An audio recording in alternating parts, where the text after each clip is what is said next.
Kate Middleton gives a heartfelt speech about the mental health of children, insisting this is something I really do care about.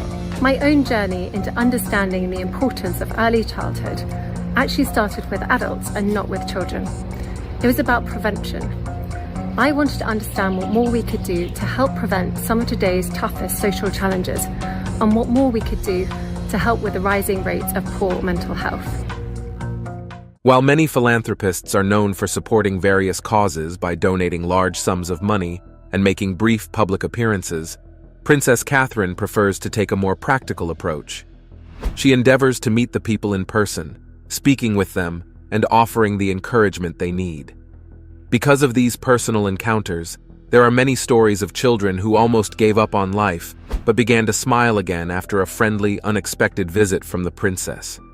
Kate Middleton made an appearance to open the redeveloped Children's Center at the hospital, and she was greeted by fans outside. One little girl gave her 2 stuffed bears. What happened during these visits? What did she say to them?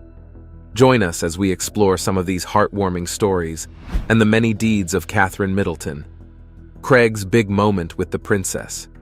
Catherine Middleton is known for getting deeply involved in various charities, with many efforts focusing on children's mental health, early childhood development, and the family's well-being. Many of her initiatives highlight these commitments, such as the Royal Foundation for Early Childhood, aimed at helping parents and older people understand the importance of early childhood experiences. Unlike many philanthropists, Catherine is known for directly getting involved in humanitarian efforts as much as she can. This was made evident in January of 2018, when Catherine and her husband traveled to Coventry to catch up with royal appointments. Among these engagements were a visit to the city's cathedral, a renowned cafe built to provide work opportunities to recovering addicts, and Coventry University's new science and health building. Catherine and her husband were familiarizing themselves with the Positive Youth Foundation. William and I are absolutely delighted to be with you here in Birmingham on World Mental Health Day for our Royal Foundation Youth Forum.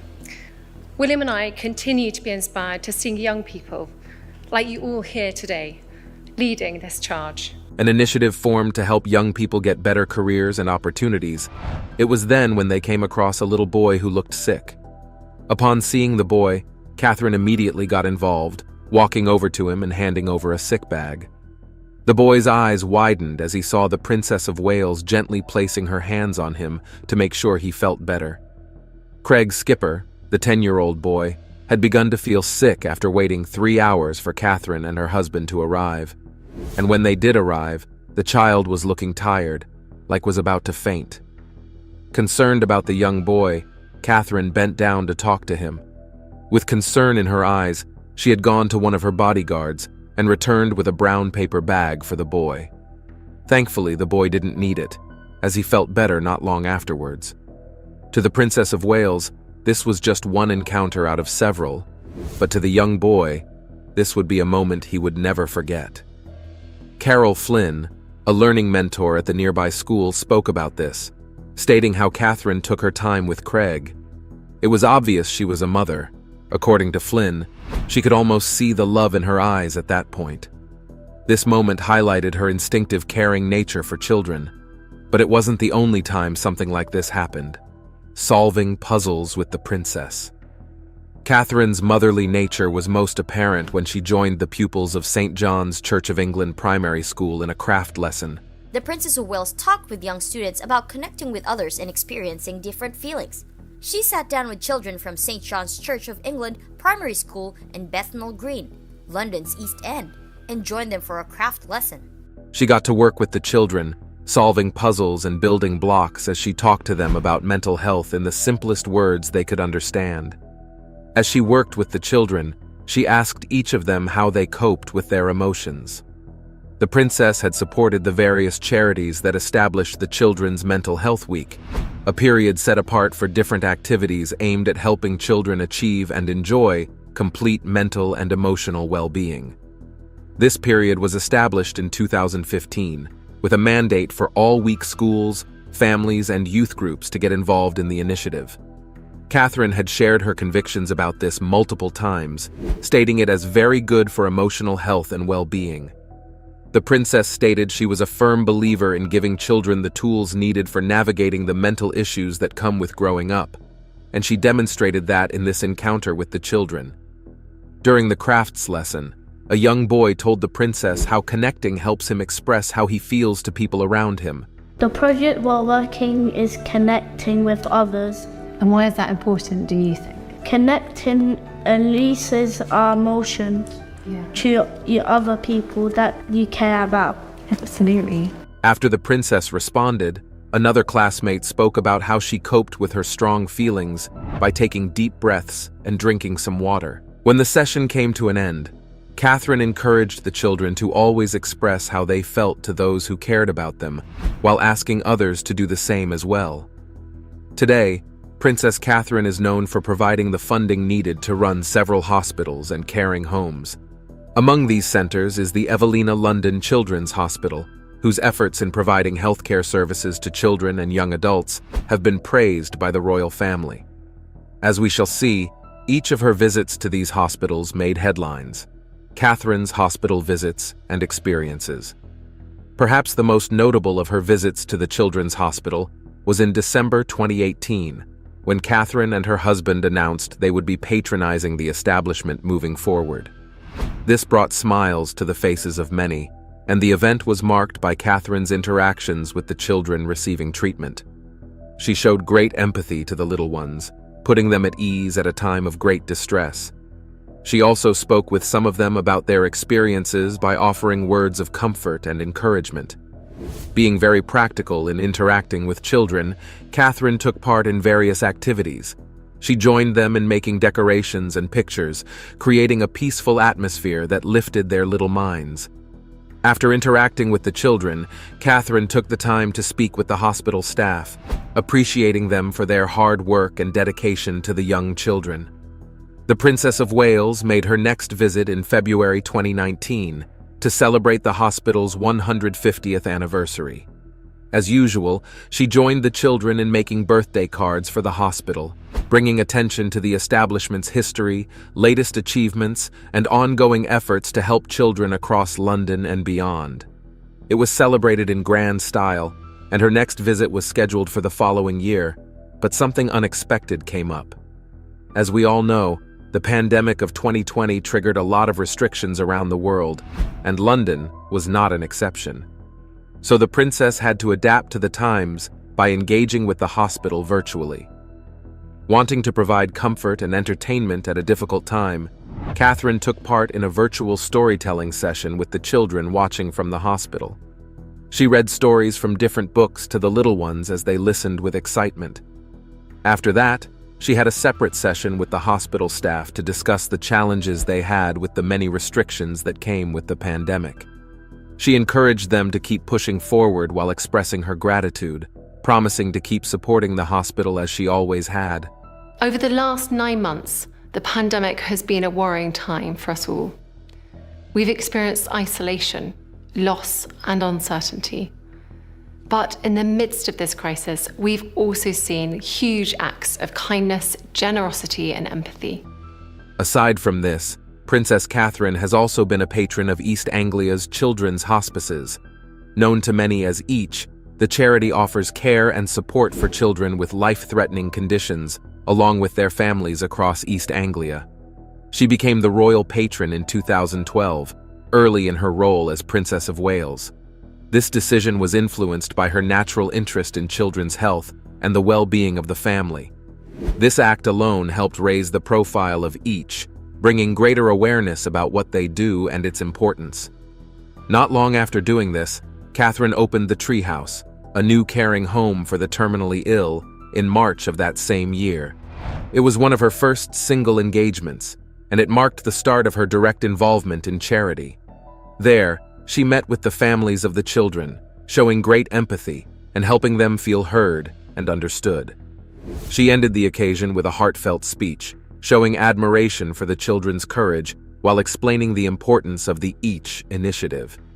However, royal patronage was not enough to build these caring homes and keep them running at full capacity. Enter the fundraising campaigns, an opportunity for people who admire the works of the organization to get involved by their contributions. Catherine's presence has played an active role in supporting these fundraising campaigns, using her platform to encourage participation among those interested. Along with these attempts was the famous Nook Appeal, which was launched in 2014. It was a major fundraising campaign put up to build a new caring home with the latest technologies in Norfolk. Thanks to her influence, the campaign was able to raise the £10 million needed for the project to work. She attended the celebration ceremony in 2015 and returned 4 years later to open the caring home, now named after the campaign, The Nook. What followed was numerous attendances at galas and private events to raise awareness of the initiative and her numerous personal visits to the caring homes. Often carried out privately, Catherine uses the chance to connect personally with some of the children, participating in various activities including music therapy sessions and outdoor activities. Many caregivers at the homes have told stories of how children had given up hope before having a private visit from the princess. Afterwards, they become inspired to fight for their lives with smiles on their faces.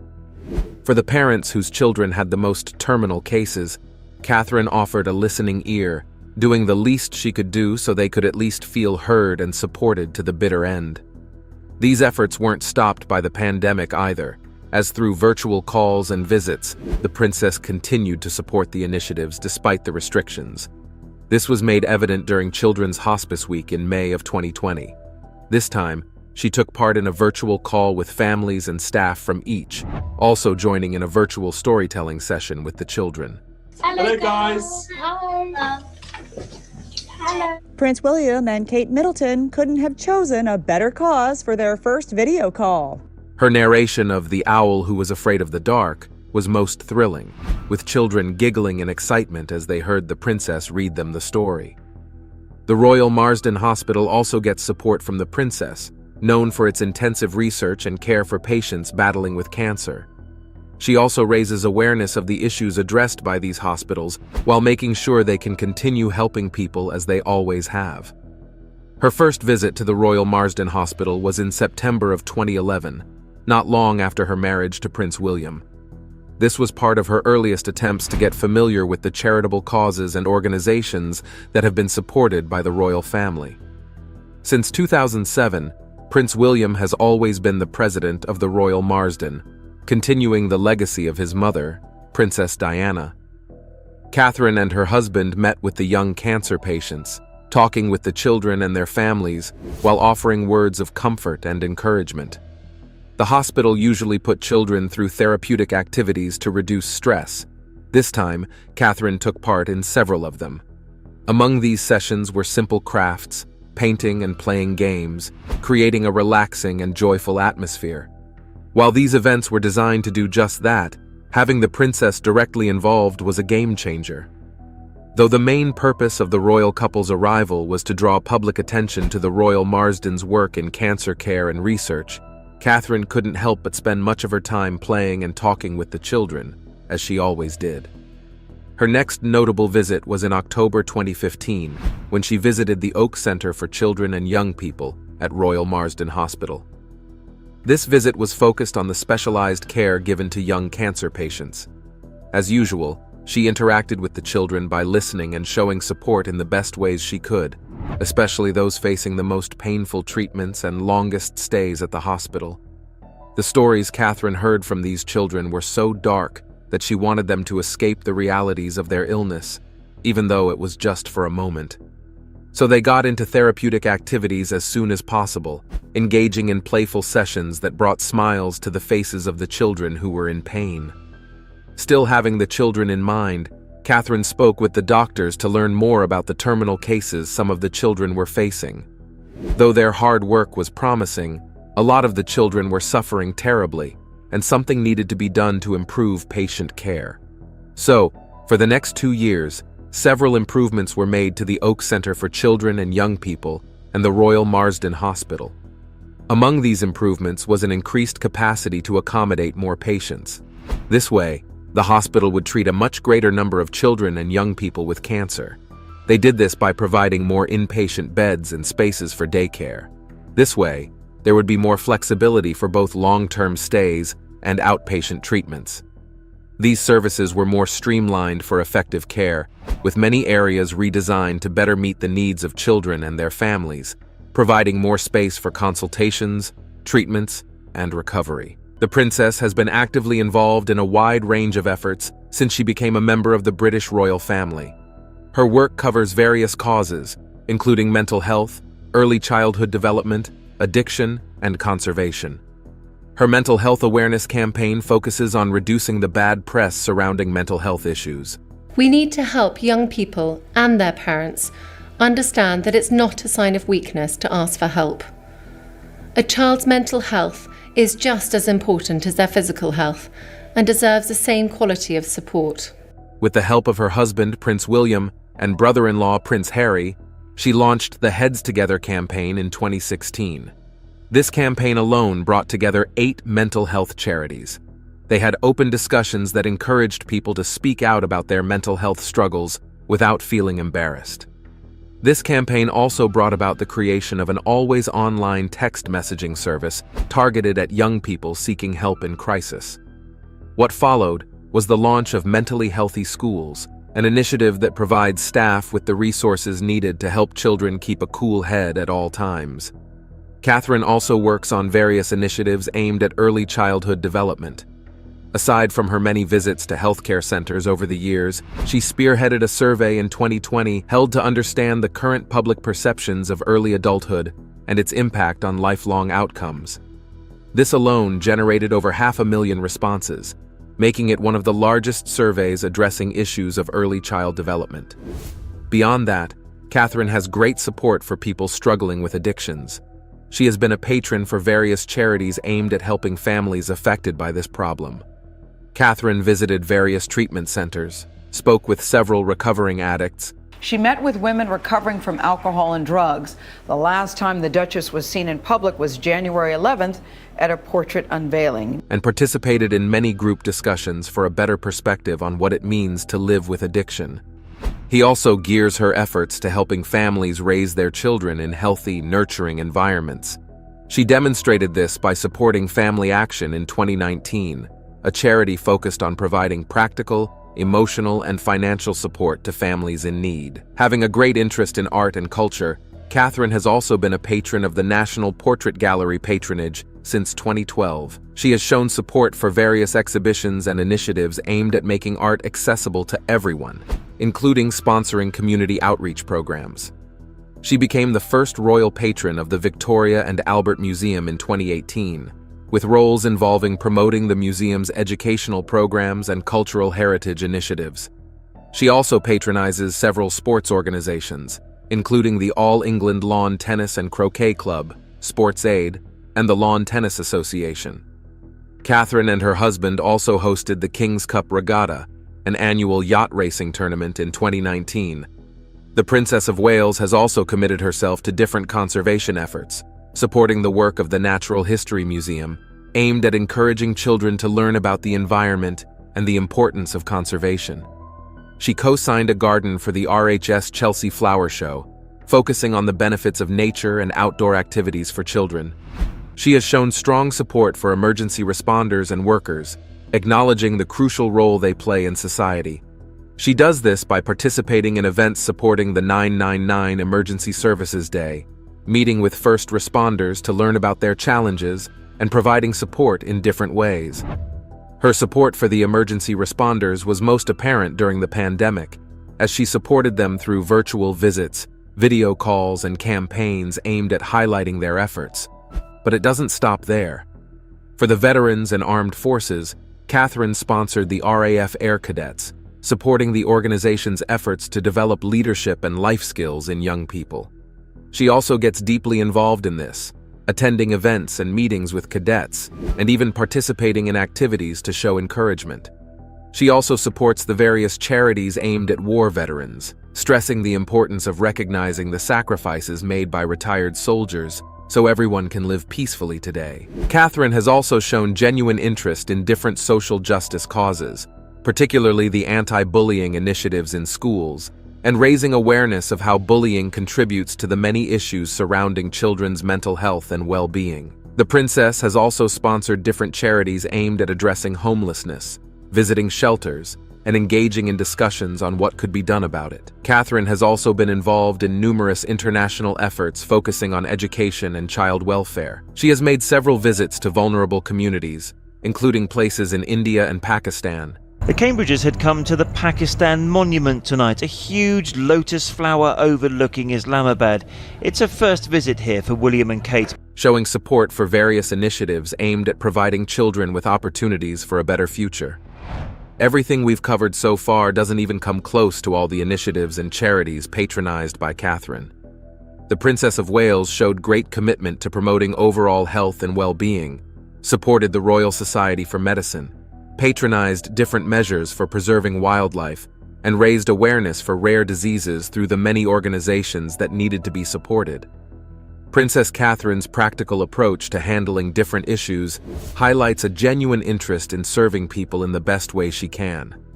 Despite her royal rank and status, these efforts have not been easy, especially when we consider her long battle with abdominal cancer and the many other undisclosed challenges within the royal family.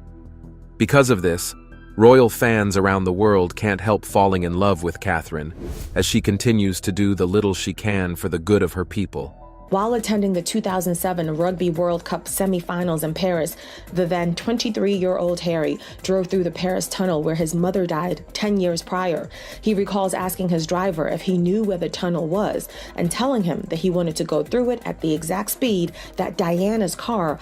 In his quest to connect with his mother, Harry admits to seeking help from a woman who claimed to have powers. In the memoir, Harry admits to taking cocaine at the age of 17, saying it wasn't very fun but made him feel different. He also recounts an incident at a party in January 2016 at Courtney Cox's house, where he took magic mushrooms and washed them down with tequila, leading to hallucinations where he spoke to a bin and a toilet. He mentions how Rebecca Brooks, the editor of News of the World, was determined to publish a story about his drug use, describing her in harsh terms. Harry also shares a personal and inglorious episode of losing his virginity in a field behind a busy pub to an older woman who loved horses and treated him like a young stallion. I am the lady that Prince Harry wrote about in his book, who he lost his virginity to. With an older woman. She liked horses quite a lot and treated me not unlike a young stallion. Quick ride, after which she'd smack my rump and set me off to graze. Among the many things about it that were wrong, it happened in a grassy field behind a busy pub. He further details an episode at a bar where, after drinking heavily, he tried to start fights, was thrown out, and later lashed out at his bodyguard, determined to hurt him, but did not receive the reaction he sought. Harry claims that his brother William, and then future sister-in-law Catherine, suggested he wear a Nazi uniform instead of a pilot uniform for a native and colonial fancy dress party in 2005. He mentions that he liked Catherine from the first time he met her, describing her as more of a sister than an in-law and someone he enjoyed making laugh. Harry also shares details from his tours of duty in Afghanistan, stating that he flew on 6 missions where 25 Taliban members were killed. He admits that he didn't view them as people, but rather as chess pieces taken off the board. He adds that the number didn't bring him any satisfaction, but neither did it cause him any shame. Prince Harry's relationship with his father and Camilla, the Queen. Harry shared insights into the complex dynamics between him, his father, and Camilla, Charles's wife. He mentioned that both he and his brother William had agreed to welcome Camilla into their family on the condition that their father did not marry her. However, when Charles decided to go ahead with the marriage, Harry recognized that his father was finally going to be with the woman he loved. Harry alleges that Camilla sacrificed him on her personal PR altar to improve her public image, leaking details of a conversation she had with William to the press. He also claims that Charles and Camilla leaked news of his drug use in 2002 and sent him to a drug rehabilitation center to gain sympathy for Charles as a father and for their relationship. Harry further alleges that William felt tremendous guilt for not speaking up about their father's affair with Camilla, leading to feelings of confusion and torment for William. Harry also accuses Camilla of playing a role in his mother's death, believing she was pivotal in the disintegration of his parents' marriage. He likened his first meeting with Camilla to getting an injection, noting that she seemed bored because Harry, not being the heir, posed no threat to her ambitions. Despite these feelings, Harry acknowledges that his father found happiness after marrying Camilla, and he wanted both his father and Camilla to be happy, even wondering if she was less dangerous when happy. He also mentions that Camilla turned his bedroom at Clarence's house into her dressing room as soon as he left. Harry discusses his father's difficult experience at Gordonstown, where Charles was bullied and almost did not survive, and mentions his father's attachment to a teddy bear, a symbol of the loneliness of Charles's childhood. In the book, Harry reveals that his role as William's best man during the 2011 wedding was not entirely accurate, as James Mead and Thomas Van Straubenzee gave the wedding reception speech. Harry felt this was the right decision, as he feared he might say something inappropriate. He also humorously recounts that he had a frostbitten todger at the wedding, a result of his trip to the North Pole, and was advised to apply Elizabeth Arden cream, which reminded him of his mother. Harry also alleges that William was tipsy on rum just hours before his wedding. He recalls that after breaking up with Chelsea Davy, he briefly dated Caroline Flack, but press intrusion quickly tainted their relationship. Additionally, he denies rumors of a relationship with Cameron Diaz, highlighting that while Britons are among the most literate people, they are also highly credulous when it comes to believing tabloid stories. Harry shares some personal and candid moments leading up to his relationship with Meghan Markle. On the day of their first date, he recalls being out at sea for a racing competition on a boat with no toilet, which led to him wetting his pants. He also admits to regretting searching for Meghan's sex scenes on Suits. In his new memoir, Spare, the Duke of Essex admits that he once looked up Markle's sex scenes from the USA show Suits, and that he now regrets doing it, writing that he needs, quote, electric shock therapy to get the scenes out of his head. Harry confesses that during a confrontation with Meghan, he became disproportionately, sloppily angry, which prompted Meghan to tell him she wouldn't tolerate such behavior and suggested he needed therapy. Harry mentions that his brother William urged him to take a closer look at his relationship with Meghan, believing it was moving too fast. However, Harry felt that their mother had played a role in helping him find Meghan. He also writes about Meghan being asked by Queen Elizabeth II to select a tiara from her private collection for the wedding. However, the Queen's dresser, Angela Kelly, initially refused to lend them the tiara, citing the need for an ordnance and police escort to take it out of the palace. After several attempts to contact Kelly, she eventually handed over the tiara, but with what Harry perceived as a clear warning in her eyes. There was also a disagreement between Meghan and Catherine over flower girl dresses, with Catherine expressing concern that her daughter Charlotte's dress needed to be completely remade just 4 days before the wedding. Harry recalls that Catherine texted Meghan, saying Charlotte cried when she tried on the dress because it was too big, long, and baggy. Meghan's sister-in-law, Kate Middleton, was upset at a pre-wedding fitting for her daughter, Princess Charlotte. Meghan, who took a day to respond, reminded Catherine that she was dealing with her ill father, who wasn't going to attend the wedding. Although Catherine agreed to take Charlotte to Meghan's tailor, Harry says he found Meghan sobbing on the floor when he got home. However, he adds that Catherine meant no harm and visited the next day with flowers and a card to make amends. Harry also touches on a conversation about the wedding rehearsal, where Meghan allegedly told Catherine, who had recently given birth, that she might be suffering from baby brain because of her hormones, as Catherine had forgotten a detail about the rehearsal timing. Harry recounts an apology from Meghan during a reconciliatory tea at Kensington Palace in June 2018. He also blames his father and stepmother's household for leaking the story about Meghan and Catherine's argument to the press. Harry shares 2 signs he saw before learning he was going to be a father. First, Meghan sang to a group of seals, which he claimed sang back. Second, Meghan took 2 at-home pregnancy tests and placed them on his bedside table. Harry reflected, "Let's see what Mummy can do with this situation." When they confirmed the pregnancy, he thanked Selkies and Mummy. The couple announced their pregnancy to the family on the day of Princess Eugenie's wedding in October 2018.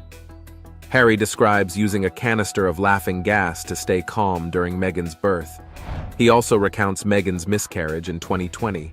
So, of course, we are all now talking about the fact that she has revealed that she had a miscarriage in July. They left the hospital with their unborn child in a tiny package, and Harry buried the child in a secret place under a banyan tree.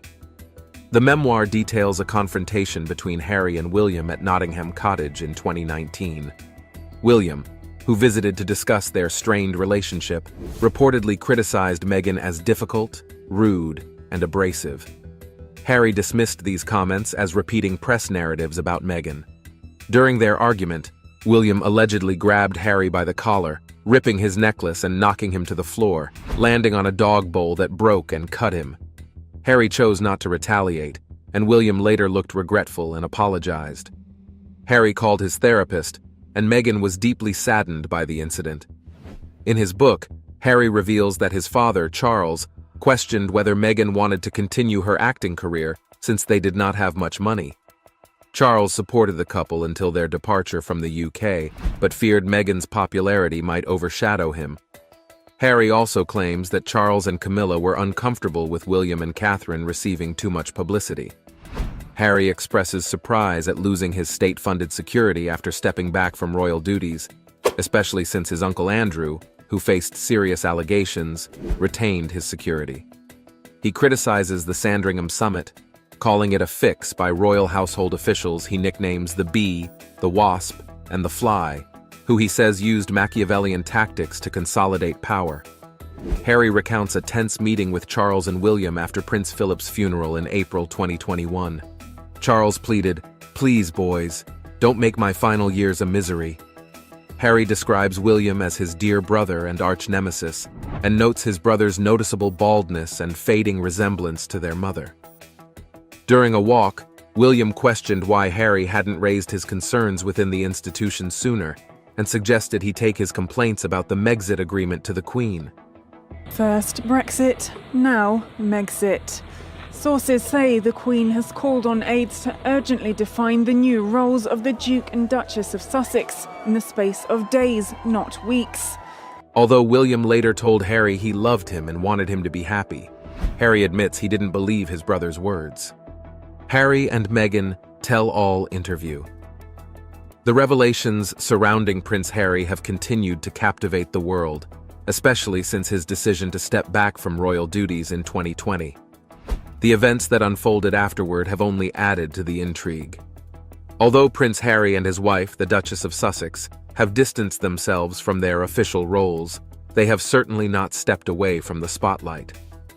Following the release of his book, a revealing interview provided even more insights into the royal family dynamics. What did Prince Harry reveal in the interview that he had not already said in his book? What was the royal family's reaction to this? You're at the edge of your seat, and it's about to get even better. During the interview, Prince Harry discussed a particularly contentious meeting with his brother, Prince William, in 2021. Reflecting on the encounter, Harry described his brother's familiar scowl, which he had always noticed in their interactions, and mentioned the noticeable changes in William's appearance, including his advancing baldness and the fading resemblance to their mother. Harry clarified that his observations were not meant to be hurtful, but rather to provide a fuller picture of their relationship and the circumstances they faced growing up. He emphasized that the tension between them had been building for years, long before his wife entered the picture, countering the narrative that she was responsible for their strained relationship. The world had watched Harry and William grow up, often perceiving them as inseparable. However, as Harry's book reveals, their lives diverged significantly after the death of their mother. Quite a severe head injury, but she was very much still alive on the back seat. And those people that caused the accident. Even when they attended the same school, the bond between them was not as close as it seemed. William had once asked Harry to pretend they didn't know each other while at school, a request that deeply hurt Harry at the time. Despite the similar traumatic experience of losing their mother, the two brothers coped with it in very different ways. Prince William had attempted to discuss their mother with Harry on several occasions, but Harry, as a child, struggled to engage in those conversations. It wasn't that Harry didn't want to talk about it, he simply didn't know how. He never considered that discussing it might have been therapeutic. Recalling the tragic night of August 31st, 1997, when their mother, Princess Diana, passed away, the princess who spent her life in the relentless glare of the public eye died in a speeding car in Paris, apparently trying to evade pursuing photographers. Harry was only 12 years old and was on vacation in Scotland with William and their father. That morning, Prince Charles woke Harry with the devastating news of the car crash in Paris that claimed Diana's life. Despite the gravity of the situation, Harry did not cry. He was in shock, unable to fully comprehend the reality of what had happened. Prince Harry recalled in the interview that the then Prince Charles delivered the tragic news. He didn't offer a hug, as displaying emotions wasn't his strong suit. Instead, he simply placed his hand on Harry's knee and assured him that everything would be okay, even though nothing was okay for a long time. Harry's memories of the days that followed are fragmented, but one moment stands out: greeting mourners outside Kensington Palace the day before Princess Diana's funeral. Reflecting on this, he describes the scene as bizarre. He and his brother, Prince William, were seen smiling, a reaction that filled Harry with guilt. He felt conflicted as the mourners showed more emotion than he and his brother did, possibly even more than they felt at the time. The tears of the mourners left their hands wet, a detail that puzzled Harry. He recalls the strange experience of accepting flowers from the grieving crowd and then placing them with the other tributes, feeling like a middleman for their grief. The funeral itself, held on a cool September morning, was witnessed by an estimated 2.5 billion people around the world. One of the most memorable images from that day was of Harry and William walking behind their mother's casket as it made its way to Westminster Abbey. Harry's recollection of that walk is marked by the overwhelming silence, broken only by the sound of horse hooves on the road, the creaking of bridles, the wheels of the gun carriage, and the occasional crunch of gravel underfoot.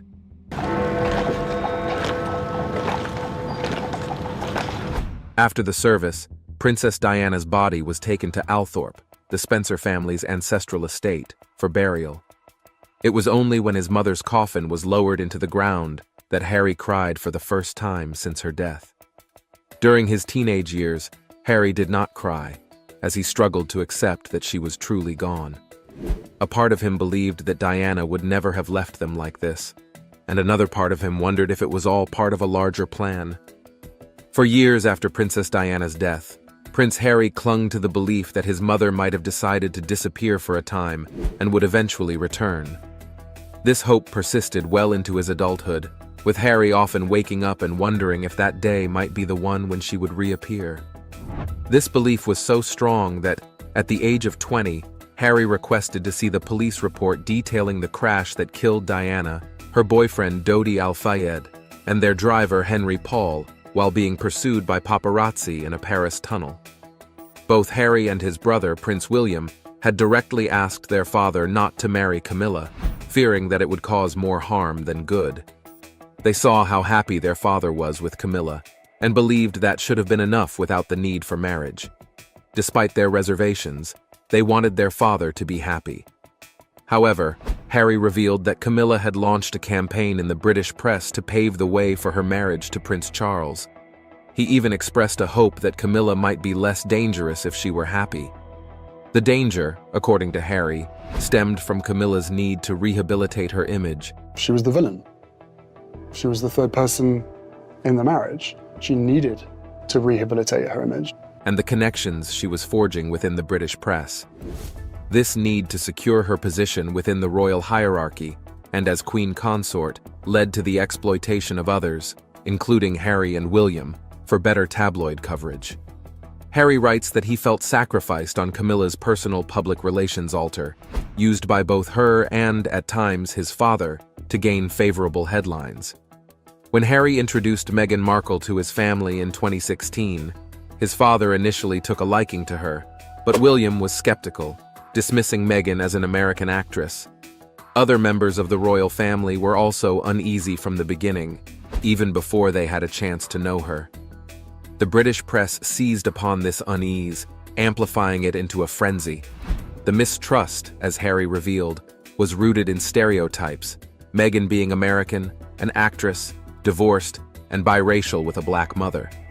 These elements became a target for the British media, fueling a narrative that would profoundly affect Harry, Meghan, and their relationship with the royal family.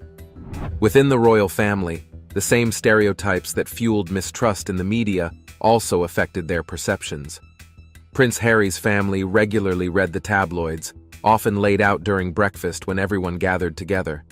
Whether or not they openly acknowledged believing the stories, the constant exposure left an imprint in their minds. The idea that Harry had changed after meeting Meghan Markle led to speculation within the family and the media. Some believed that Meghan had somehow manipulated him. However, Harry embraced the change, recognizing it as a positive transformation. Rather than engaging in his past behaviors of getting drunk, frequenting clubs, and taking drugs, he had found the love of his life and was ready to start a family. When their relationship became public, Harry took a bold step by issuing a statement condemning the tabloid coverage of Meghan, particularly calling out the racial undertones in the commentary. This action angered his father and brother William, who felt that Harry's statement made them look bad. They believed that they were not given the same opportunity or ability to defend their own partners in a similar manner. However, at the end of the interview, Prince Harry ended by saying that their family would be fairly functional without a third party, which is the British press. He said he's looking forward to having that file element back, having a relationship with his brother and father and other members of the family, as that's all he's ever asked for. What do you think about Prince Harry's revelations of the royal family's secrets? Do you think Prince Harry is right in all of these? Drop your thoughts in the comments. If you enjoyed this video, remember to like, share, and subscribe to our channel. Don't forget to check out the next video on your screen. You will enjoy it.